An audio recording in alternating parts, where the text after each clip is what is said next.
morphology, all of the great lexicogrammatical things that we love looking at, combinations and restrictions and so on.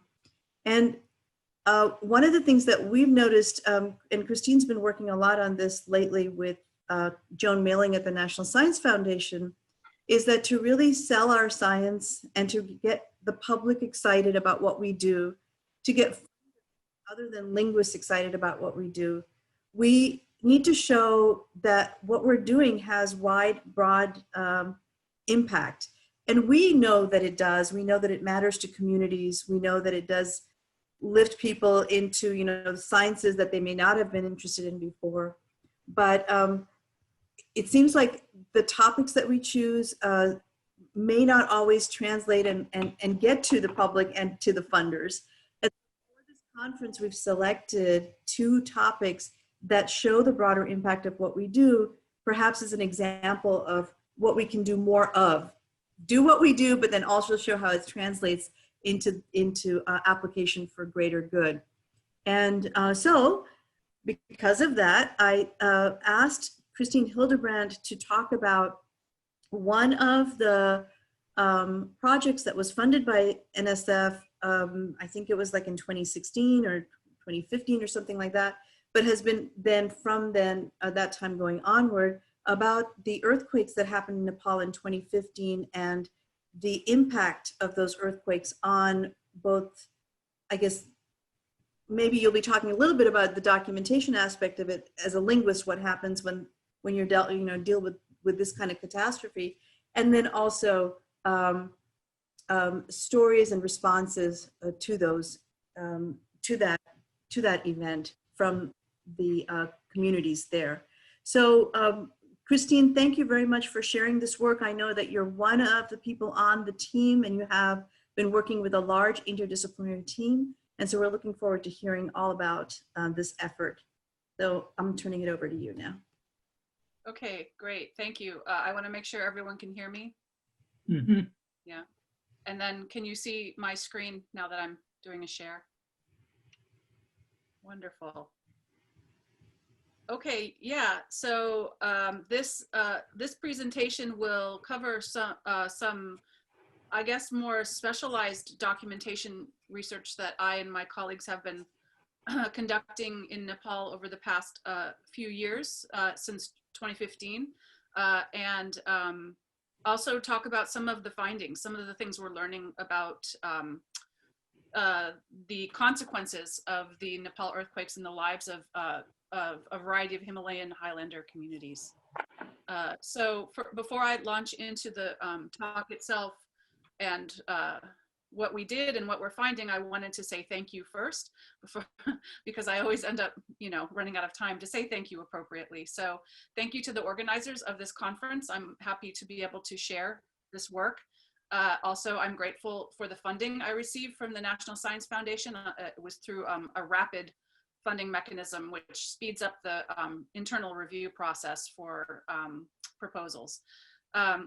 Also to my colleagues and co-authors, I'm the only one giving the presentation today, but they were a part of the assembly of the presentation, and they have also been we've been co-authors on a variety of different outputs, including talks and papers. So you'll see some of those today.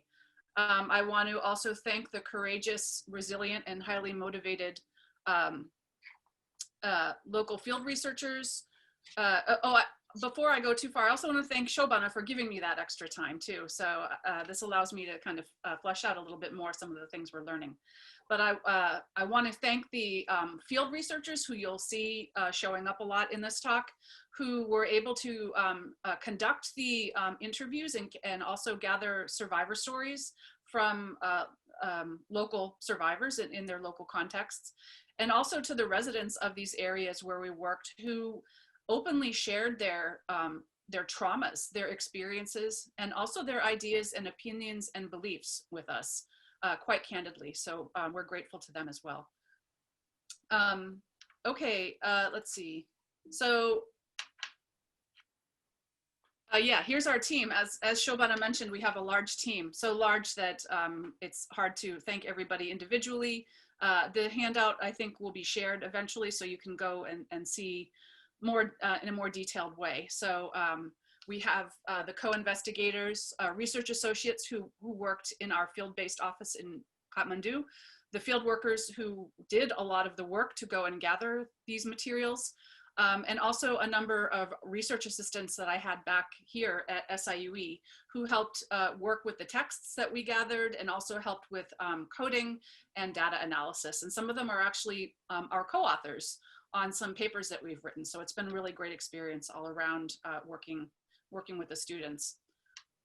Okay, so the focus of this talk is an analysis of interviews and narrative elicitations conducted with survivors of the 2015 Nepal earthquakes in 4 affected districts: Gorkha, Mustang, Manang, and Kathmandu also. So often the political, economic consequences of catastrophic events come from forces beyond the control or even out of touch with those who are most directly impacted by those events. Furthermore, scholarship on the lived impacts of natural disaster tends to privilege urban spaces. We found in a lot of our literature reviews and research that there are copious studies on urban disasters and what that means to residents of densely populated areas, and comparatively fewer studies on the impacts in more sparsely populated or remotely located communities. Added to that, many publications in disaster studies have excluded cultural religious factors, we feel to their detriment, as many important factors in locally situated interpretations are thus left out. They're just excluded altogether.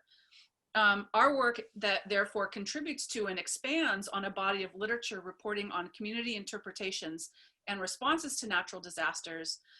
But in our case, it examines what the sociocultural frameworks of Himalayan highland communities can teach us about the causes and consequences of these types of events. So 2 overarching themes you'll see emerge in the analysis of our corpus, highlighting connections between the physical and material damage caused by disasters such as earthquakes and the cultural or religious implications of that kind of destruction. One of those is the relational understanding between the internal world of the body, of the mind, and the external world of the cosmophysical environment. So we'll be seeing this theme emerge repeatedly. Also, we will see the linking of religious concerns, and those include cycles of moral decay, the notion of karma, the presence of deities, and also other non-human beings, to the experiences of physical destruction, as well as to possibilities for regeneration, recovery, and renewal in these events. So this is also another important theme. Okay, but before I jump into the major themes, hold on, some preliminaries. So as most of us know, these were major earthquakes in 2015 in April and in May, with many thousands of people killed and massive property destruction and also huge numbers of casualties. So this is how it is with earthquakes and these types of suddenly occurring disasters. You know it's going to happen, and then you totally don't expect it when it happens. So that's exactly how it was when that happened. And so I received a phone call, early in the morning saying there'd been a massive earthquake, and it took me a while to reach out to people. And so once we each individually made sure that the loved ones and friends in our lives and colleagues were safe, we started talking with each other. So I knew Geoff because he works at Washington University in St. Louis near me. And then I know Sienna Craig also from collaboration through Dartmouth. And then also Mark Donahue was on this project with us, so we knew him. And so we started having conversations about what role we could play other than making donations and helping out friends and family and this kind of thing. And so we started to think about how we might be able to bring our own experiences and also our own connections to this area, and maybe find ways to involve the speech community members that we've worked with, so the consultants and the research assistants that we've had in Nepal over the years. So we started reaching out and networking to the best of our ability.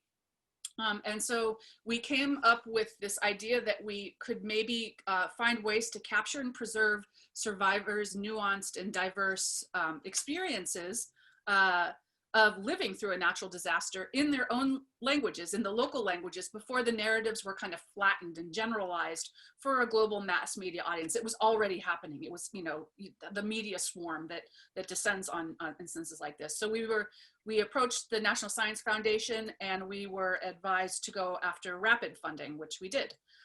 So as we put our project together, we had these two major research questions. What do survivors and responders know about earthquakes based on their lifelong cultural and environmental experiences? So how can they bring that knowledge to their interpretation of these events? How can they use this to explain their circumstances? And also, how do survivors and responders view their worlds through these events and their aftermath, particularly in terms of, and these are the two strands I'll be pursuing in this talk, causality, so why earthquakes happen, and consequence, what happens next, what's next after this. As you could see from the early slide, we recruited 16 local residents who were speakers of the languages of these areas and who had computer skills. We had a kind of crash course in field methods. So I flew out in July and with a bunch of equipment, and we all worked together. We had a day-long crash course on recording techniques, data backup, oral informed consent, and we co-constructed prompts to gather narratives and also more formal interviews. So again, all of this happened through a day-long crash course in field methods in Kathmandu. And so then our field researchers, eventually, they couldn't initially because in some cases the roads were too damaged, but as roads and footpaths became accessible, they returned home and took this equipment with them and were able to meet with family members and friends and other people living in their home communities and collect narratives and interviews. And they also practiced in Kathmandu before going home, collecting narratives from diaspora households located there. So that was kind of how we got started. As most of you are probably already familiar with the geography, but I just have this map here in case. So the areas where we were focusing on was Mustang, Manang, Gorkha, and also people living in Kathmandu. And all of the audio you'll be hearing today, a lot of the audio has video accompanying it, but not all. But all of the audio you'll be hearing today can be accessed through this collection that's at the University of Virginia in the Tibetan and Himalayan special collection there. So this is the link, and you'll be able to see the link after, I think, through the, I can share it as well as a chat. So, okay, so there's growing evidence that people's understanding there's growing evidence that people's understanding and their handling of coping strategies following natural disasters are linked to both cultural and social factors, including age, race, ethnicity, gender, formal education, socioeconomic status, faith or religious affiliation, and also psychological state. And we followed the lead from some prior studies that have urged more localized considerations, which I think are captured nicely by these two quotes. One is from Ben Campbell, who says the voices of people who have most directly been impacted by the destructive powers of an earthquake are often the least likely to be heard, given the noise of outsider organizations, agendas, and projects that arrive into these circumstances. And then also, Regina Bendix said that seismologists can narrate an earthquake, so to speak, with the aid of machinery, and that might come the closest to absolute terms. However, non-specialists will rely on their own memories and their knowledge, and they therefore can craft a narrative to reconstruct what happened. That resulting narrative is carried then by our linear concept of time and our differing sensibilities of experiencing an event. And we thought that that nicely framed what it was we were trying to go after. We recognize that these narratives have not ever yet been fully captured in these particular communities, although we recognize other colleagues of ours are also capturing earthquake narratives. Lauren Gahn has collected some earthquake narratives from Yolmo speakers, and I think Martine Mazadon has, she can correct me if I'm wrong because she's here, but I believe she's also collected some narratives from Tamang speakers.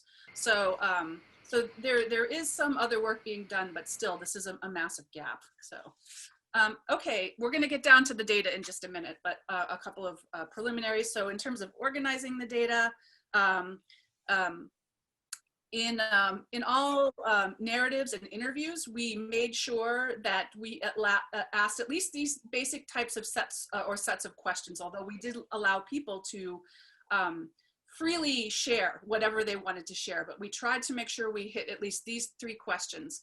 Where were you when the earthquakes hit and what happened? In your opinion, what causes earthquakes, which we're going to call cause or causality? And then how are you? What do you think will happen next? Or what about the future? That's what we call consequence. And it's cause and consequence that I'm exploring more deeply in this talk. With respect to the first question, there's lots of interesting stuff going on there. And Lauren and I have actually written a paper that investigates reported speech, which is, you can imagine this is really a great, this kind of corpus is a great place to locate different types of strategies for reported speech. So I don't want to get carried away on that topic or I'll go down that rabbit hole, but we have the paper here in case you want to read about that. The why and the why or cause paths offer both material and spiritual explanations, and then we'll see the consequence patterns offer a number of different avenues to go down. But the why and causation also provide insight on how the earthquake affected individuals, families, and communities, as well as non-human beings and the sacred geographies embedded within Himalayan environments. And so we actually do have a paper currently under review. We're pretty sure, the reason I'm sharing it is it looks like it will end up being accepted with some revisions. So, but it's still technically in the review phase. So, but my colleagues asked me to share that paper, so I went ahead and did it. So, okay, so we organized the interlinear glosses. Not every utterance has interlinearization. Some of the languages we still are working on. Some of these languages are very much underdocumented, so we don't really have a full kind of grammatical database, so to speak, to be able to provide interlinearization. And in other cases, we do have interlinearization, but they always have the free translations in Nepali as well as in English. And so in that case, then we went through our data to identify emergent causality and also consequence themes. And I will admit that it is tricky to attempt to quantify these themes.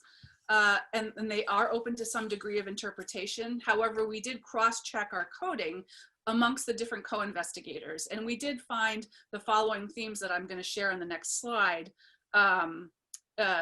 repeated over and over again. So first, we're going to look at causality, and then we'll look at consequence. Okay, so themes, emergent themes within a cause. So yeah, let's see. Sorry, I just, I have a cat that keeps trying to sit on my notes while I'm reading my, my talk. So, okay, so within themes of cause, in the interest of time,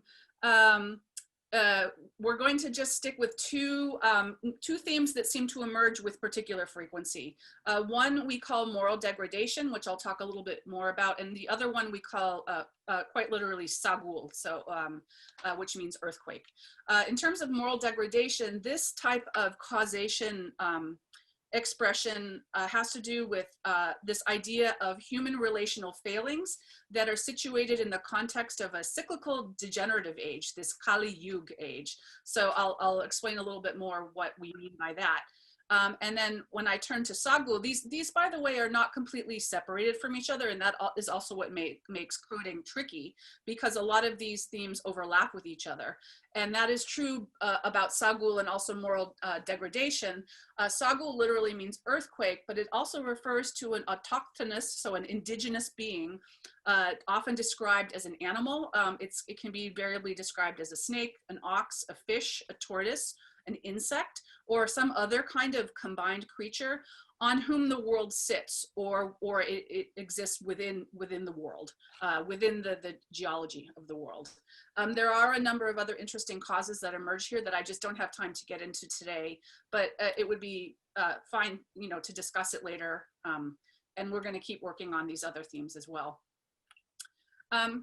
Yeah, so I want to provide a bit of context, and then I will play some audio examples that illustrate this theme. So some younger individuals with secular education, they do cite scientific understandings.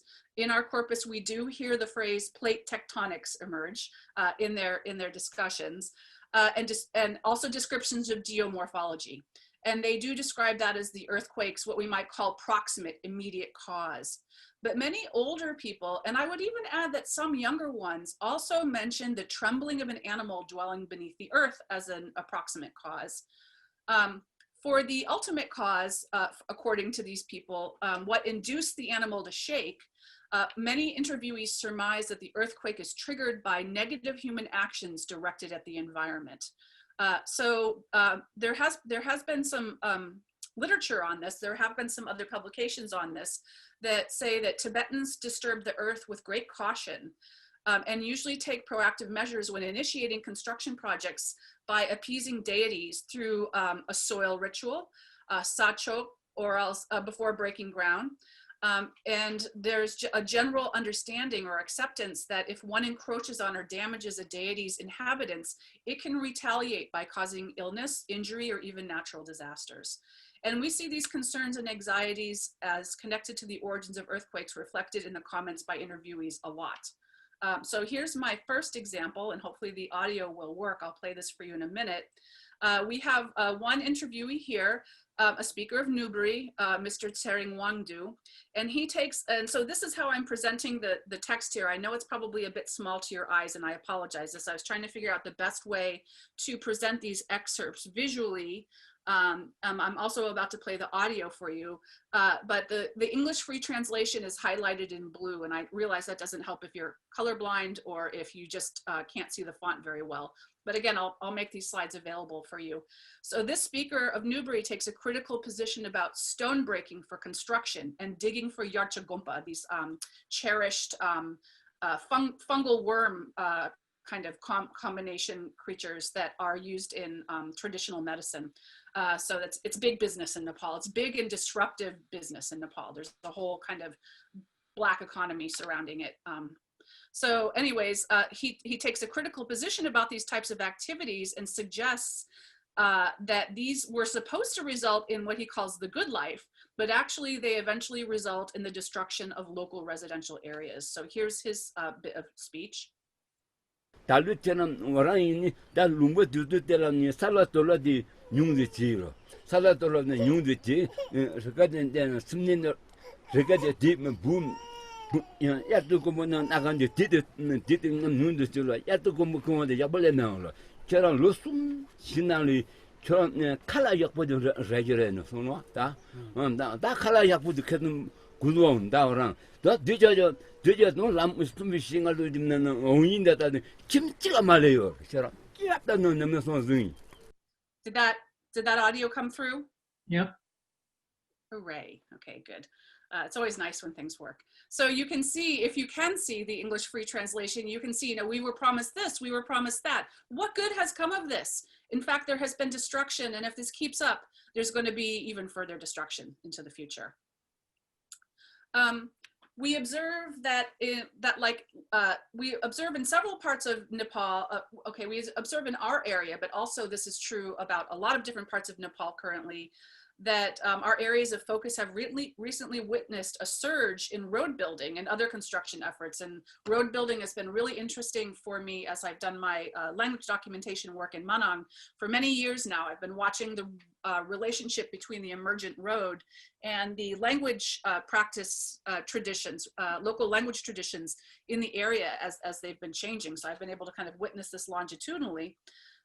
And it was really interesting to look at this connection between these construction and development efforts and how people view them in these larger kind of scenarios of degradation and collapse and destruction. Several people link the natural disaster of the earthquake to people offending, as I mentioned, indigenous deities that dwell in the ground or in the water. And one reason why Buddhism may have succeeded in being well integrated with village level beliefs about these deities is its promise of effective protection against the spirits active in the environment, thus taking over from older spirit practices and providing new and more impressive techniques as defense against this.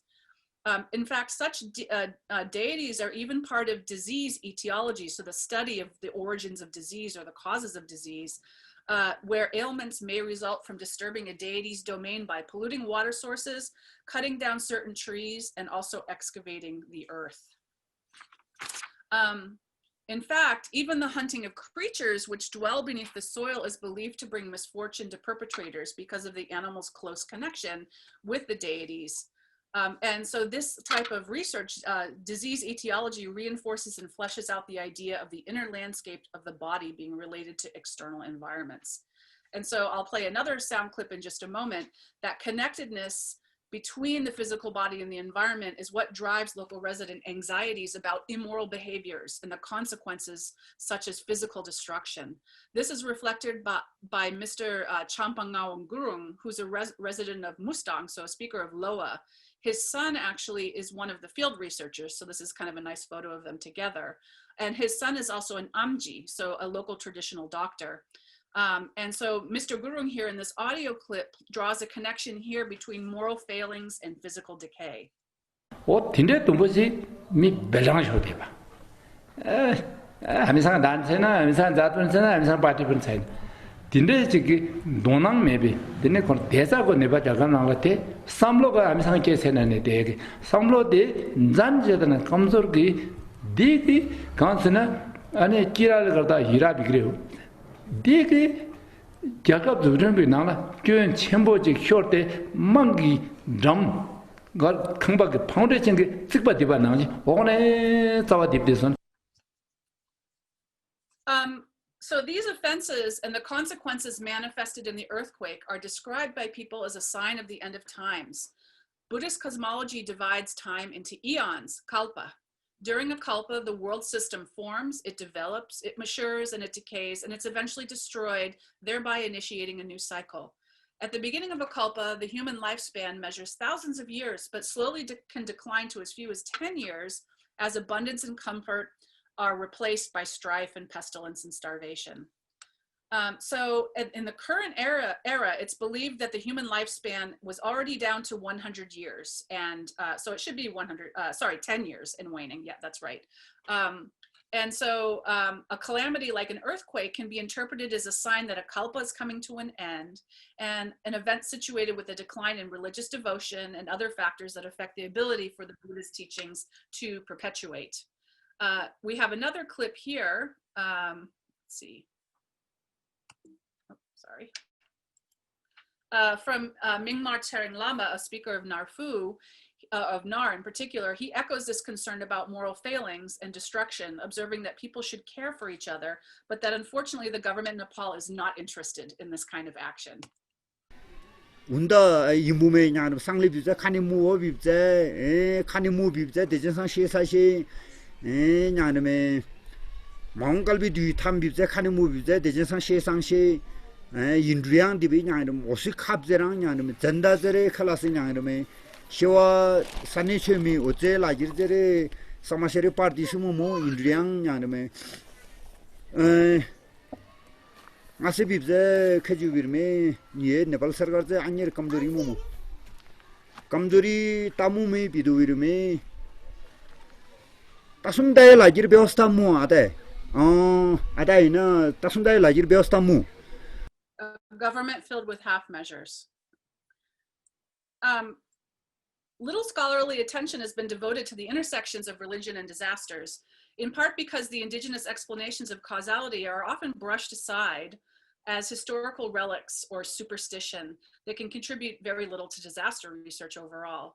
Social sciences prefer to analyze recent catastrophic events through the lens of racial and socioeconomic inequalities and the politics of disaster relief, or the conditions of inequality and subordination in the society rather than accidental geophysical features of the place.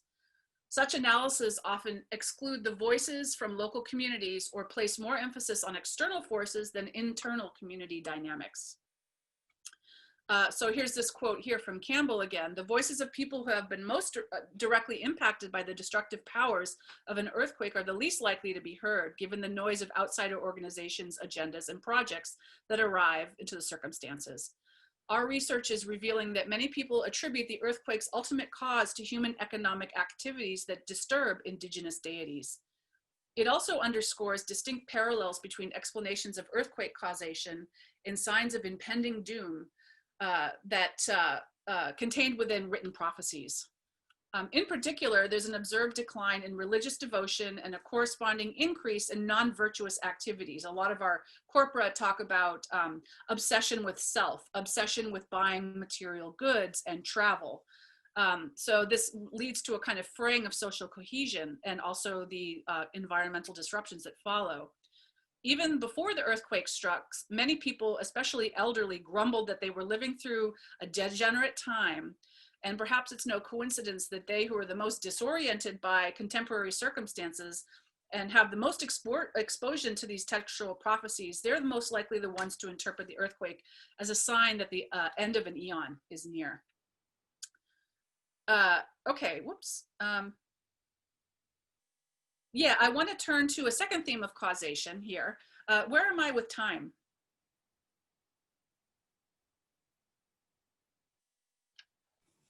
Good question. Keep going and I'll let you know in a sec. Okay, thanks. Yeah, so I want to turn to a second theme of causation that we observe with great frequency in our corpus, the various interpretations of Sagul.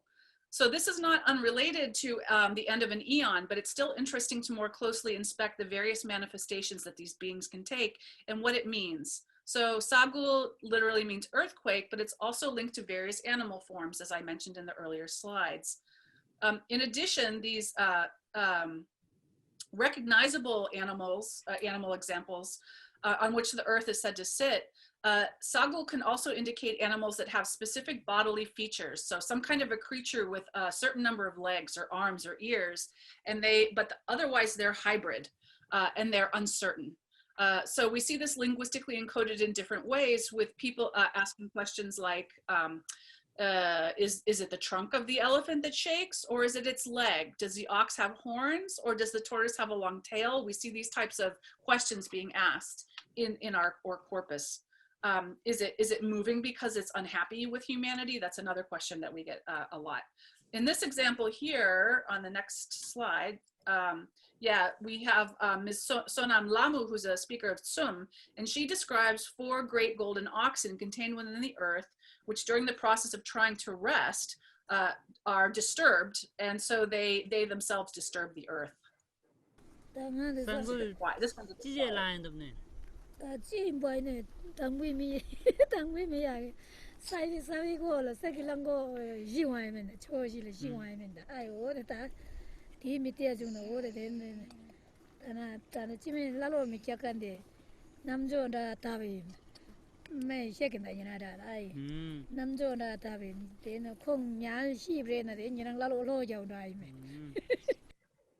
These ideas are not directly related to, but they do have a cultural resonance with origin stories.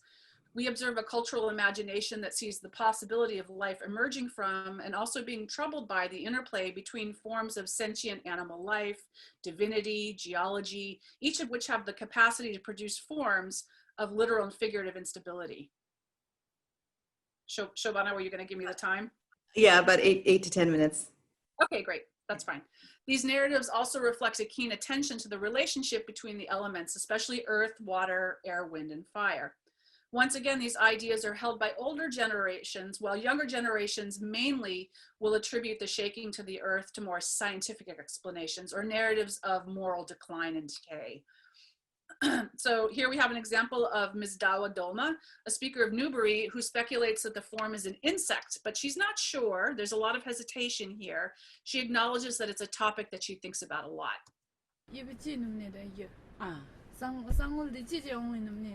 상굴 같이 지지 오는 상굴 나가니 가니 는 어느 지네도 가니 지에는 어느 벨랑 어느 링링 벨 잠이 링 달래네 굴게인데 상굴 가니 지에는 이 부이는 지는 이 가니에도 이 찍대지잖아 이 언세마 지네도.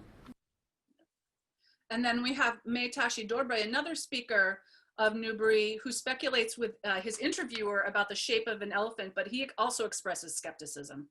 롱고야 믿음 산나 랑보체 요레셀란 어디 덴바 열어요. 그때 랑부치 말이야. 싸워야 발바지 요래서 발바 전부 싸워야 돼. 저거 뭘니? 어디 싸고 그래서 라비디 됐더니 니도 말이야. 디다 초나 메가세. 그럼 미터 가서 랍데레. I like that. People make their own stories. So such beings here might include these deities, the Klu or Naga, serpent spirits, that can manifest in people's imaginations in snakes. But it can also include dark, kind of geologic beings. So some kind of a being that's a combination of the earth but is alive. They're not necessarily animal in form, but they animate their earthly abodes. Our interviews often comment that they see a need to respond to such causes. So this connection to deities of place is also one element of control that people can exert in response to the earthquakes. They can make ritual offerings to these beings, ask them to stay put. They can pray to Dorje Semba as another example, a tutelary deity who has the capacity to help keep the earth in place. And this is what leads us to our second theme, consequence. This will be kind of the way that I will give some examples and then close out the talk. So we can see again that the impacts of these events vary from extreme physical and psychological damage to an express need to exert some form of control, usually through the form of religious or ritual behavior. So I'll focus on just a couple of these themes within the larger set in the interest of time. First, the actual physical impacts, including death and injury. Unlike some parts of Nepal where death tolls were astronomical, so for example in Kathmandu and Sindhupalchok and also in the Everest region, the regions where we work were somewhat less affected, although Gorkha did see some 400 or so deaths. And then westward of Gorkha in Manang and Mustang, there were fewer deaths, more injuries, and more physical and infrastructure damage. Also worth noting was the loss of livestock, which for some residents is almost as devastating as the loss of human life. That gets covered a lot in these interviews. Unsurprisingly, people shared many instances of physical injuries and deaths to relatives and friends, as well as loss of livestock.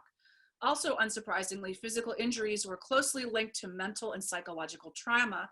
And I won't go through this in much detail, but this has been studied in other publications about disasters and also the effects of the civil war in Nepal. Even though some of these interviews took place 2 or 3 months after the events, our interviewees had quite vivid recollections of feeling of being thrown about, being out of control, falling over, unable to stand up during the earthquakes, and they were very open about the sustained trauma after. What's this all about? So here's an example from Paul Dendoma from Newbury. Ông bây giờ mà lớp lấy cái rồi này nó ông mua ngang thế này ngang lang mua bùi, cắt bùi chỉ để mua tí thế thôi rồi để thế nó ông mua giang giang sao rồi giờ, ngang ở đó thằng nhà cái dùng hàng chín rõ ra đi nè, cứ như thế mà Now these earthquakes struck on a Saturday when in April and in May when people were outside in the fields. So I think that did temper the loss of life, but it also lends to kind of how the way people describe how they were impacted. I'll skip this example in the interest of time. This is a discussion of loss of life, another Newbury speaker. Yeah, so, and I want to turn to emotional or psychological aspects or impacts. Again, there have been studies that investigated Nepali-speaking community perceptions of mental health problems following the 2015 earthquakes, as well as in other situations. They observed that the earthquake had negative impacts on people's psychological well-being and mental health. And there's a list here of different types of vocabulary in Nepali that describe these types of impacts. And these feelings can be attributed to injury, disabilities, and economic problems, forgetfulness, tiredness, loss of concentration. We also note people describe feeling drunk a lot. So as if they're drunk, as if they're going to fall over. Here's this one. I like, this is a particularly compelling stretcher speech.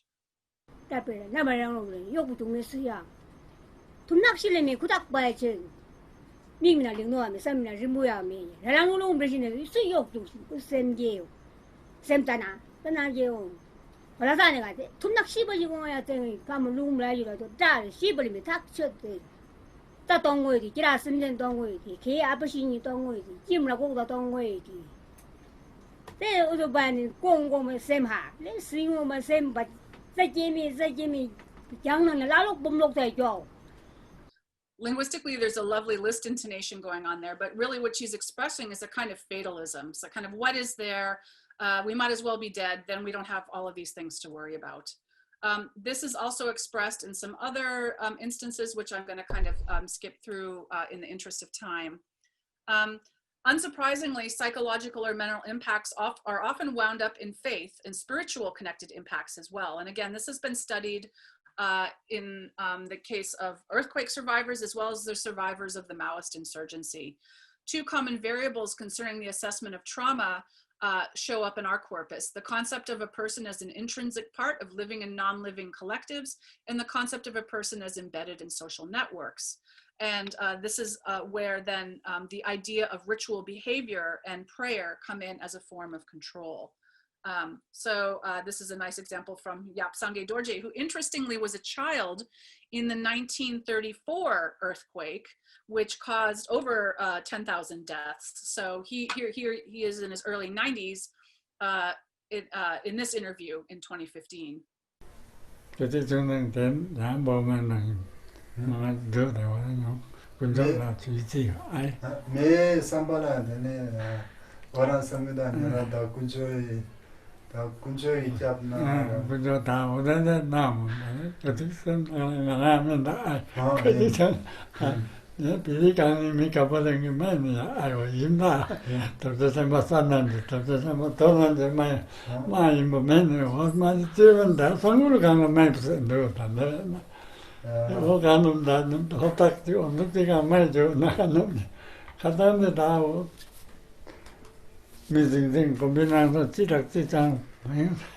So he's emphasizing the importance of ritual and chanting and prayer. This is also true expressed by Karma Dolma in Manange.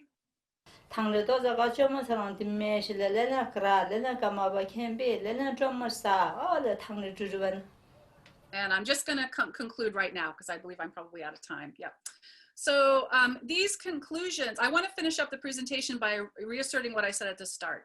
The corpus carries many levels of value in better understanding how people in Himalayan Highlander Buddhist communities deal with these events. The narratives of interviews have been great territory for exploring the ways in which local residents of impacted areas can interpret catastrophic changes within their cultural and experiential frames. We did have one additional question that we asked. It was enforced by our IRB, as a matter of fact. How do these questions make you feel? We found that people were keen to tell their stories, as echoed by this quote here by Bendix. So that narratives and storytelling is important. It's psychologically important. It has a kind of healing function to it. We're not yet done investigating the languages, the corpus here, for patterns that are important for socio-cultural and linguistic consideration.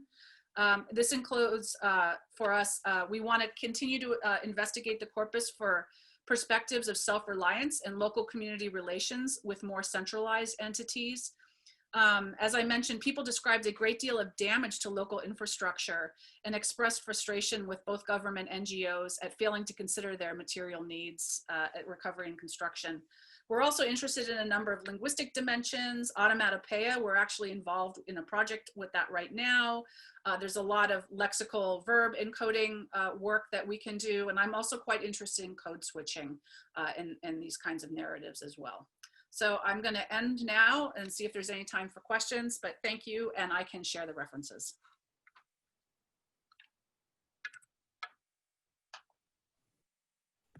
Thank you very much for sharing that, Kristine. You know, I just wanted to reiterate some of the points that you made and then open up to questions, because you said, you know, that these folks that are in the rural areas are the least likely to be heard. Catastrophes like this occur. And in some of our work on political instability and language documentation, we also felt that we as language documenters have access to things that nobody else does, because we understand the languages and we are right there on the ground sometimes, and we know the people and can collect things that social scientists often don't. So that was a point that you brought out as well, and I thought that was really important. And then in your closing slide, you also talked about all the importance of the further work that you can do as a linguist, new vocabulary, new constructions, and so on. So there's a wealth of information for linguistics, but there's also a way that we're bringing these stories out so that people can study them. So thank you for sharing that. And I just want to now open up to questions. Everyone else. Yeah, and I know this is a linguistics conference, so thank you people for being here to hear a talk that's not really straight up linguistics. That's a bit of a new thing for me as well. Yeah. Can I say something? Yeah, Martine, please go ahead. So Christina, thank you very much for this talk. It's really interesting, and I'm glad you were able to do all this wonderful correction and putting it up. That's really great. As you said, I've been doing something similar, except that I am just by myself because the French government, instead of doing a rapid grant, closed the permission to go. So I was not allowed to go to Nepal until November for safety reasons, right? So it's just a different, a different way that things get done. And so I had about 10 or 12 hours of recording, which I did myself, and with the help of my usual friends. And they're not completely analyzed for the same reason that I just mentioned. I'm so working on it, and we'll try to put them up someplace. Maybe even someplace for literature things. I don't know. We'll see. Anyway, my experience was similar. I had some a little bit of misgiving starting to do the work, but I've been doing it in Kathmandu and in Rishanpur, which are with people I knew, or with people that knew people I knew. So I was, I've known them for 40 years. So still, a couple of people said, "Why are you doing that?" And of course, I immediately said, I'm not an NGO. I don't have any money except my own very limited finances. I'm not coming for the construction. I'm not doing anything like that. Because obviously, when you go in those circumstances, people expect some help. But very quickly, also because I knew them, and I said, I'm only collecting language data for language teaching, as I have always done, and I'm not doing anything else. I have no power, no money, no nothing. So you're just talking to me as a friend, and that's it. And I did it for several reasons. One is the same as yours, because it's a really interesting situation, and also because I am working in a very Buddhist village. And the result of that is they don't have traditions. They have nothing to tell me. I mean, they can tell me the Buddhist canon, but okay, I don't have, like we had with the Bahing and the Limbu and all those, creation stories and all that. I don't have anything like that.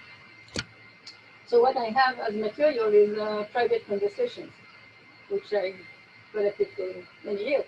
And these cannot be published. They cannot be put up. I mean, private conversation, they allow me to use them because they know me, but they cannot be, I can excerpt an example, but that's it. And this situation was just wonderful in that way that they couldn't say anything that could be problematic for them. They were going to say, this happened to me. The only bad thing, quote unquote, they could say is the government has not been helping us, which they did say quite a lot. But that cannot bring bad things for them. So this is, in this sense, quite convenient material to have. Also, what I figured is that they were very happy to talk to me. Just like you found out that people who were not able to give me facts, like, I would come and say for so many years, tell me a story, tell me your life, and then we talk for 2 minutes and it's finished. And then they just went on for 10, 15 minutes, no problem. It felt like they just wanted to speak. And so it's just like this psychological thing. Now, what I found in what they said or not, I did not try to make them say anything special. I said, what happened and how did you feel? Were you afraid or something? And then they told me all those psychological consequences that they did, like the fear that they had months later and even in the years later when I went back. The heartbeat and all those things, and the fear at night and all those things that come up. And for the causes and consequences, they didn't go into too much, but they did say something that you didn't mention, which is that the gods were unhappy with them, obviously. God or the God or whoever, anyway, because they sent this disaster. But on the other hand, God or Buddha or whoever protected them because they sent it on Saturday. And everybody knew that on Saturday they would not be in home, the children wouldn't be in school, and there would be less casualties. And so this is sort of this interesting, they were puzzled by this situation. And then I had another interesting little story, which is I interviewed one of my main informants, who's a nun who's in Bodnath, and she said, well, that of course God was unhappy, but that he brought the disaster on his own head to spare the people. Because as you may remember, the stupa in Bodnath was destroyed, but the top was destroyed, but not the houses around it. And so there was a feeling that at the same time God was unhappy, but God had protected them by bringing the thunder on his own head to spare the population, which is and so they just didn't have an answer. They were just puzzled about this situation. Just I had one remark on, and I will stop on the cause that your people gave a lot in up there in Manong. I didn't specifically ask for cause, so they told me it was mostly, the same thing as you said, men are good at things, so God, I'm happy. But I think that some of your people have been saying, sort of, when you ask them for the cause, several people said, well, old people say like this, villagers say like this, and somehow I wonder how much they themselves believe the story. They just, since you ask them for something, they're just reciting the tradition. Oh, you want to know causes? Well, yeah, in this area, people say that. But so Martine, if I may interrupt you for such a second, so it sounds like, to go back to what you started out with, that it would be, because as linguists, we don't really have the methodology of how to ask the questions correctly. So both you and Kristine have talked about how people were able to just open up, and they didn't feel, we're sometimes kind of cautioned that it would be too much of a trauma for people to talk about these experiences, but it didn't seem like for Kristine that was actually. And I want everybody to remember that I wasn't there in the interviews. We recruited local. So this is a really important part, I think, of field work as well. And these discussions are going on. And I think this was important to the NSF too, for a lot of reasons. But they wanted me to, and I didn't have a problem with this at all. I was fully on board with it. But they wanted me to provide ways for local residents to be a part of the data gathering. And I've seen it both ways in my years of being a field worker. I've been in situations where I've been the one gathering the stories, and when other locals are gathering the stories. And I think that made a difference this time, having other people who were already familiar. They also got asked questions. They were asked by locals if they were there representing an NGO or if they were going to make money. They got that question a lot for the locals, but that, they were able to sit down and maybe have more candid and frank conversations in ways that I might not have been able to do. So. Okay, well, so sure you have in Manong, but there's no, places that you've known for 20, 30, 40 years, the people just get you in. right. And I normally, I didn't go by myself because I always have some friend traveling with me, some village person. But and I sometimes ask that person to drag the people just to make them keep talking, just Right. And then what happened? Yeah. The simple thing, but asked by the local people, we were sure to really understand everything that was going on. So I'm wondering if anybody else has any questions or comments? I know it wasn't a situation where we could analyze a data set in any great detail, but the corpus is a massive data set, and there's just so much in there to keep working with. Yeah, and so then being able to look across, what you've got and what Martine has, what Lauren has, that would add more interest to it. Yeah. I'm wondering if anybody else collected anything similar. Kristine is here. Stephen Moray, any other field workers worked with any other similar data sets? I don't know if you'd call them data sets. I guess they're personal narratives. Chris, Katso? No, I've not about any sort of catastrophe or natural disaster. I have lots of discourse, but nothing like that. Stephen? Yeah, well, I sometimes people in Northeast India talk about the last big earthquake, which I think was 1950. And they do sometimes talk about that the next one must come soon. So, but I haven't sort of studied that discourse. That's all I can add to this. Now, gambling is kind of forbidden, except for it's sanctioned like at certain times of the year. But when I was there doing the field training, it was very typical for young people that I was around to do a daily bet. It was kind of like buying a lottery ticket, which was when will the next aftershock that we can all feel be, and what will its number be? Because by then everybody knew what Richter was. Everybody was talking about the number on the Richter. So that was a pastime. So. But just to pick up on what Stephen was saying is like no discourse of this sort. And we know like Midwest stories was it Barbara Johnstone who's written on Midwest stories for in discourse analysis to look at, problems talk in Midwest, those stories about floods that happened in the Midwest in the US, where the analyzing that discourse, you can find different types of chunking of the discourse, different types of adverbials being used and so on. And I think we don't really collect varied enough types of discourse to know what happens in those situations. So that might be, That's another thing too. Initially I was, I had an RA working for me and I wanted to kind of look at narrative structure in some of these. And I still think that's something I can do. But what we started to see was these, like I said, these different themes emerging. And so we just said, okay, let's run with this. This looks really interesting. And let's start processing this. So there's a lot that can be done. Yeah. So David Bradley, were you about to say something? I thought I saw your mic going off on. I just wanted to say there's a very good young Nisu Yi researcher, Li Yongxiang, who has done a lot of research on the anthropology of disaster, and particularly with reference to the Sichuan earthquakes.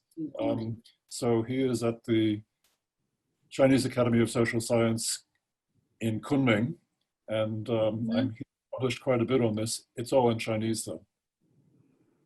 There was one researcher in my references who had an English translation of a master's thesis looking at some linguistic patterns that emerged from earthquake. I think it was the Sichuan earthquake, but I'll have to go back and double check, looking at some interesting linguistic factors, but I don't know if it's the same individual. But maybe, David, I will write to you separately to pursue that thread. Also his email as well. Yeah, okay, thank you. Any other hands up here? So Tangi Chante and Pautang Haukip were with me in Delhi and with Mary was there as well. And we had them talking about political conflict and language endangerment. And those kinds of stories are ones that I've never, collected on purpose, but they sometimes are just produced spontaneously because people have.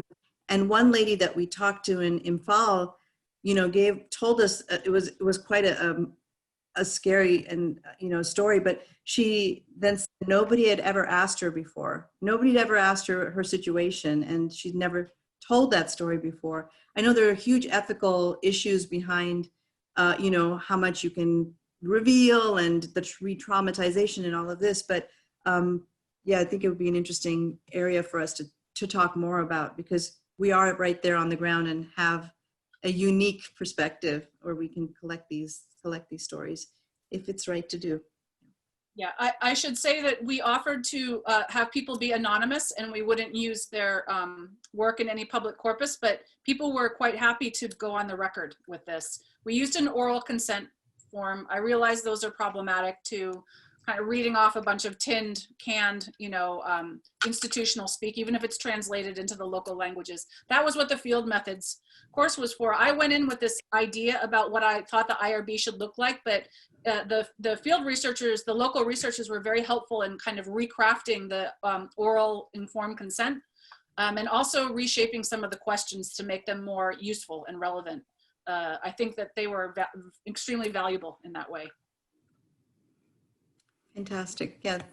Well, it was really great to see that you had a huge team there and so capacity building. And I wonder what's happened to those researchers now if they're still working. But we'll have to. Some of them, we've kept in ahead. touch with them, and this was a very professionally useful endeavor for them. A couple of them are in grad school now, and one of them is works actually for the Endangered Language Alliance in New York,